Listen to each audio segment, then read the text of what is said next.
materi yang pertama berhubungan dengan Alkitab. Nah, berbicara tentang Alkitab, kita berbicara tentang firman Tuhan tentu. Berbicara tentang firman Tuhan, maka pertama-tama apa yang kita katakan bahwa itu firman Tuhan, kita harus yakini bahwa itu firman Tuhan. Kenapa? Karena kalau kita baca dalam dunia maya atau di internet, tanggapan-tanggapan tentang Alkitab khususnya dari agama lain itu banyak tentu. Jadi tidak salah, namanya orang punya tanggapan gitu. Jadi ada yang bilang Alkitab itu kalau firman Tuhan ya harusnya tidak berubah-ubah bahasa. Firman Tuhan ya suara Tuhan, jadi harus itu yang ditulis saat Tuhan berfirman, itu sudah bahasa yang ditulis, jangan rubah kemana-mana. Nah, tapi kita tentunya berpikir bahwa landasannya ya, kenapa firman Tuhan itu perlu untuk ditulis dalam berbagai bahasa. Ingat peristiwa Pentakosta. Jadi saat murid-murid Tuhan Yesus itu ya bersaksi, itu kan orang berkumpul waktu itu dari berbagai negara, tapi mereka mengerti dalam bahasa mereka sendiri. Bukan pakai bahasa persatuan Yunani, tetapi mereka yang datang itu ya murid-murid juga tidak sangka, tapi Roh Kudus yang berbicara dalam diri mereka sehingga mereka pakai bahasa mereka, tetapi orang lain yang mendengar dalam bahasa mereka. Nah, itu salah satu landasan kenapa kita percaya bahwa firman Tuhan itu tetap ya otoritasnya, wibawanya tidak akan luntur di saat itu disampaikan dalam bahasa yang lain. Nah, memang tidak dapat dipungkiri karena tulisan khususnya Perjanjian Lama itu berasal dari ya 4.000-an tahun yang lalu. Jadi untuk mengumpulkan dan untuk kemudian menjadi kitab dan dikumpulkan menjadi kitab-kitab itu bukan pekerjaan yang mudah. Tetapi kita percaya bahwa proses itu semua tidak terlepas dari campur tangan Tuhan. Dengan demikian maka yang pertama-tama bagi kita adalah kita terima bahwa Alkitab ini firman Tuhan dan tidak ada bagian yang bukan firman Tuhan. Kenapa saya perlu katakan? Karena ada orang yang kalau dia pakai ayat masanya itu sudah dia pakai dalam hidup, dia tidak mau diganggu gugat oleh ayat lain. Atau kalau bacaan kita pilih khusus yang mana yang dia senang. Yang lain itu ini sudah kan namanya Perjanjian Lama, sudah lama dibuat apa yang kita cari tahu dengan lama. Kita langsung sudah Perjanjian Baru. Apalagi kalau Perjanjian Lama kita baca kitab Kejadian masih bagus-bagus, kita rasa ringan. Mulai masuk di keluaran, wah ini sudah mulai perjalanan dari sini ke sana, dari sini ke sana mulai agak pusing. Terus lagi sampai di Imamat, wah ini sudah berbicara tentang hukum-hukum, peraturan-peraturan, sudah berbicara tentang hewan-hewan kurban. Wah ini sudah semakin berat. Berbicara masuk lagi kepada bilangan mulai jumlah-jumlah semakin pusing. Ya, dan seterusnya. Itu kadang membuat kita akhirnya merasa ini terlalu berat. Ngomong silsilah lagi panjang untuk apa? Padahal kalau kita belajar lewat Alkitab, kita akan semakin mengerti bahwa Tuhan menyatakan Alkitab ini dengan sungguh indah dan kaya. Jadi Alkitab dinamakan sebagai firman Tuhan yang hidup. Ya, artinya dia tidak akan bisa selesai. Sampai kapanpun kita belajar Alkitab tidak akan selesai.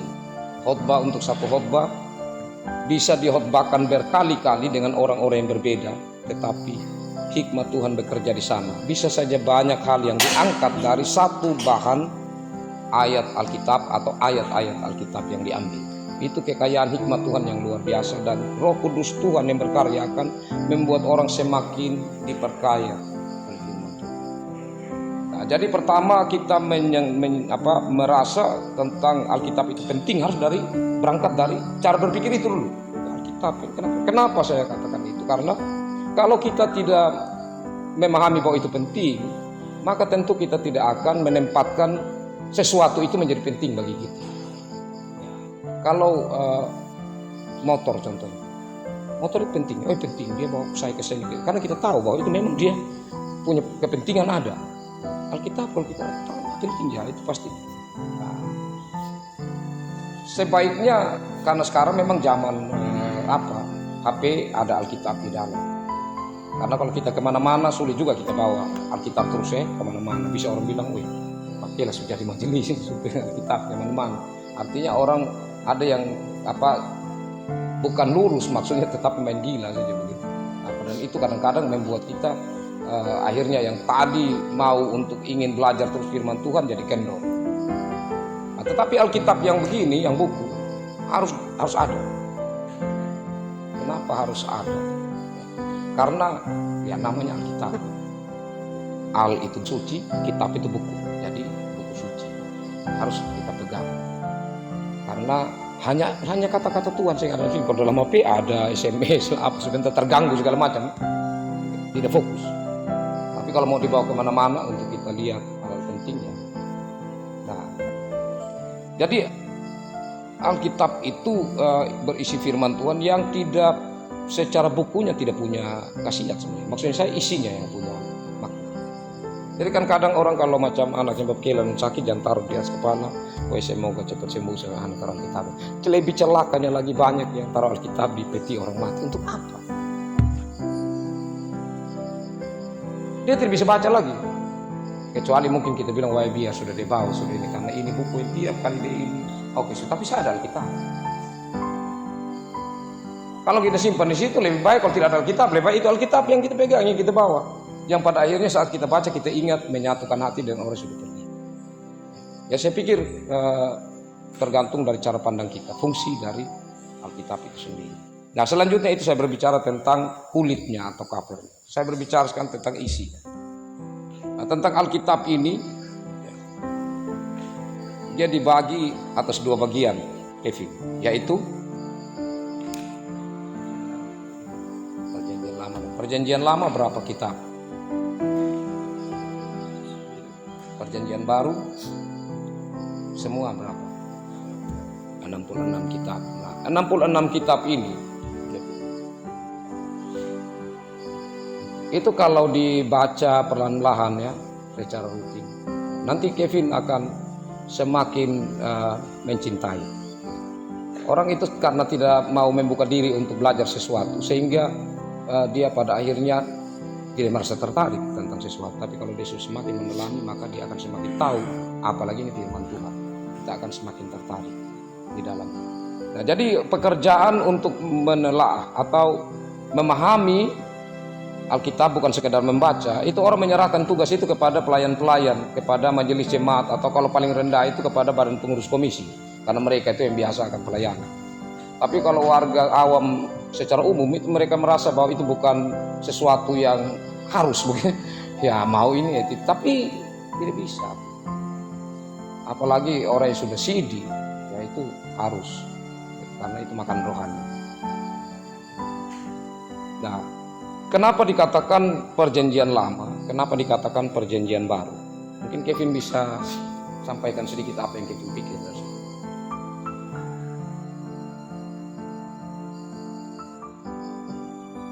Perjanjian lama. Perjanjian lama itu perjanjian kerajaan. Perjanjian baru.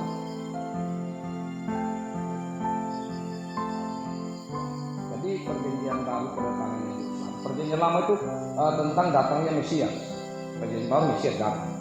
Tapi juga perjanjian baru berhubungan dengan akan datang lagi. Akan datang yang kedua kali. Ya.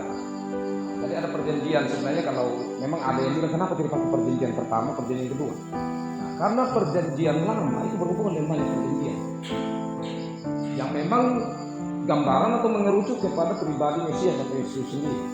Ya, tetapi turunan dari itu banyak. Jadi perjanjian yang disampaikan Tuhan. Contohnya, saya tidak akan hukum lagi manusia dengan air bah. Itu kan perjanjian juga. Jadi perjanjian lama ada banyak hal, tetapi sebenarnya yang pasti mengerucut ya tema paling sentral, paling inti kedatangan Mesias di perjanjian lama. Nah, jadi semua nabi-nabi itu mereka menyaksikan tentang itu. Nah, kalimat atau kata yang paling penting sebenarnya, meskipun semua penting, tetapi ada satu kata penting yang akan membuat kita memahami penting-penting lainnya. yaitu bertobat. Itu Nabi Nuh. Sebenarnya mulai itu tersirat, tidak tersurat itu di Kain dan Habel. Jadi Habel itu adalah Nabi. Jadi kalau Islam, Nabi yang pertama siapa? Adam. Kalau tidak, Nabi yang pertama mulai dari Habel. Salah satu atau hal yang paling penting dari seorang Nabi yang terikat dalam dirinya adalah seorang Nabi harus menyampaikan tentang menyampaikan pertobatan gitu, artinya tentang dosa gitu, menyampaikan tentang dosa. Jadi Kain itu kemungkinan besar itu dia bunuh sama Habel karena Habel sudah tegur di rumah. Jadi kesempatan beribadah terus berlangsung, ya Habel melihat cara hidup Kain, jadi Habel terus ingat. Orang kalau diingatkan terus kadang akhirnya memang memuncak ya. Dari pertama dia jengkel saja, semakin jengkel, kok ditegur terus semakin jengkel ya bunuh saja. Kan bunuh itu kan belum tentu satu kali kok langsung dibunuh, aneh kan? Masa baru satu kali peristiwa langsung Habel dibunuh? Pasti sudah berkali-kali dan Habel dibunuh. Karena itu kita Kristen, kenapa Nabi yang pertama itu disebut Habel? Karena dia yang dosa. Jadi nabi-nabi setelah itu ya, mereka sampai itu di penjara, ada yang diikat dengan rantai dan lain sebagainya. Itu karena mereka menyampaikan penghukuman Allah, menyampaikan berita pertobatan kepada umat, termasuk Yunus kan yang sempat melarikan diri dari panggilan Tuhan. Jadi tema itu penting sekali. Dia akan membuat kita melihat semua, oh ternyata begini. Nah sehingga masuk perjanjian baru, maka Yohanes Pembaptis tampil dengan kalimat bertobatlah kamu, ya kan? Nah, itu kita akan dapat dia punya nyambung. Oh begini ya. Nah kalau kita baca kita terus, kita akan pahami tema-tema penting yang mana yang membuat ada benang merah, ada yang nyambung. Sebenarnya sini, oh dia mau bicara, oh iya, sehingga perjanjian baru maka dibuka dengan itu. Yohanes Pembaptis tampil, bertobatlah kamu karena kerajaan Allah. Jadi berita itu tidak berhenti sebenarnya, tidak berhenti. Ya. Karena pada saat Yohanes Pembaptis selesai pekerjaannya, ya boleh bilang begitu ya, dia membaptis orang dengan baptisan pertobatan. Tetapi pekerjaan itu tidak selesai. Meskipun kemudian orang tidak lagi dibaptis dengan baptisan pertobatan. Tetapi sejak zaman Yesus Kristus dan seterusnya, maka orang dibaptis dengan air dan yang artinya itu dari Tuhan. Jadi kita semua akan dikuasai oleh Roh Kudus. Berita pertobatan sudah disampaikan dan kita semua sudah masuk di dalam kerajaan Allah. Yang penting bagi kita adalah untuk bagaimana menikmati ya, kemerdekaan yang Allah sudah sediakan itu. Ya sebagai orang merdeka, bukan orang yang berbudak lagi, bukan kembali ke belakang. Seperti Kevin ya, minta maaf, sudah pernah merasakan dididik kan, di tahanan gitu. Ya pasti dia mau kembali di sana, siapa yang mau ya kan? Nah, yang itu sudah cukup menjadi pelajaran, simpan di belakang. Sekarang saya mau berjalan dengan Tuhan, karena saya sudah merasakan bahwa hidup dengan Tuhan itu lebih baik. Hidup dengan Tuhan menjanjikan masa depan yang lebih baik, karena itu janji Tuhan dalam firman. Nah, jadi selanjutnya kalau di perjanjian lama itu bangsa Israel itu kemudian dibentuk oleh Tuhan menjadi satu bangsa dengan ada berapa suku bangsa Israel. Ada 12 suku. Anak-anak dari Yakub. Nah, di perjanjian baru ada berapa murid Tuhan Yesus? 12. Jadi perjanjian lama itu mewakili umat lama untuk Tuhan menyampaikan isi hatinya. Tapi perjanjian baru itu Tuhan pakai 12 murid untuk gereja. Jadi kita sekarang adalah bagian yang memegang tongkat estafet pelayanan yang Tuhan berikan. Pergilah jadikanlah semua bangsa muridku, kasih ini tongkat. tongkat dari murid-murid itu diberikan kepada semua orang yang sudah memberi diri menjadi murid dan juga bersedia untuk memuridkan lagi orang lain. Orang-orang yang sudah mengaku dewasa di hadapan hadirat Tuhan, keterpanggilan, bersaksi, bersekutu, melayani tidak bisa dipisahkan dalam diri kita. Jadi gambaran yang terakhir yang saya mau sampaikan dari Alkitab mau mengatakan begini. Ini kesimpulan. Hidup taat dengan Tuhan tetap ada bersama Tuhan. Tidak taat keluar. Itu kan kemarin Kevin ikut itu pembinaan calon majelis kan. Nah, Kevin ikut kemarin tuh. Ingat itu. Kalau kita hidup taat dengan Tuhan, kita tetap ada di hadirat. Kalau tidak taat, maka keluar. Karena apa? Karena iblis yang sudah tarik kita keluar. Akan masuk di dalam kerajaannya. Tapi Tuhan tetap bagaimana caranya berusaha untuk mencari kita. Pertama-tama dengan Roh Kudusnya. Kedua, lewat orang-orang yang datang untuk mengingatkan kita. Baik orang tua, jadi Kevin harus ingat. Kalau mama nasihat, kalau untuk hal yang baik ikut. Tapi kebanyakan orang tua pasti untuk hal yang baik ya. Sampai tidak boleh. Apalagi saya ingatkan dalam kesempatan sebelum saya akhiri, mama ini janda. Kalau buat hal yang tidak baik kepada seorang janda, itu anak itu dia akan menerima akibat yang tidak gampang. Apalagi kalau air mata seorang ibu yang sudah janda itu tidak mudah. Jadi Kevin harus ingat itu. Karena Kevin punya orang tua kandung dengan mama. Jadi Kevin sudah mau mengaku dewasa di depan hadirat Tuhan. Ya, harus benar-benar menjadi orang yang dewasa. Seakan yang bungsu, masih ada nue lengkap, jangan begitu. Kalau secara iman kita semua, Rasul Paulus bilang, bukan lagi anak-anak yang harus terus minum susu. Kalau dulu ya itu. Tapi sekarang sudah terima ini yang firman Tuhan, sudah dewasa, terimalah makanan yang keras.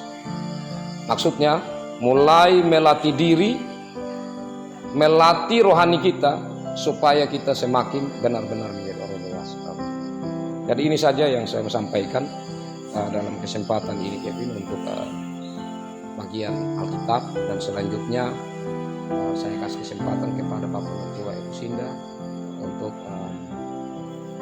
sebentar. Yang terakhir baru sedikit saja saya sampaikan tentang baptisan, dan kemudian kita masuk di dalam gladi ya. Silakan Bapak.